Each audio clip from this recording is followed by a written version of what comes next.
Shalom, my friends. This week's Sidra is called Mishpatim, following in the aftermath of Yitro, where we read last week about the Ten Commandments.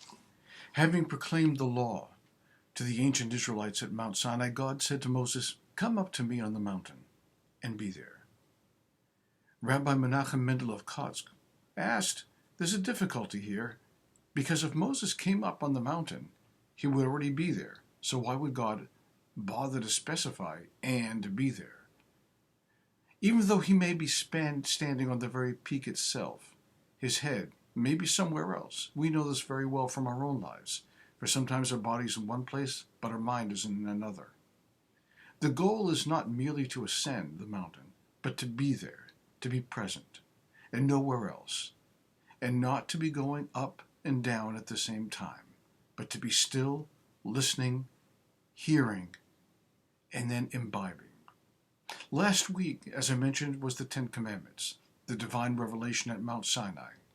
Having affirmed their willingness to embrace the commandments, the two most inspiring words perhaps ever spoken in Hebrew in the Bible occur here.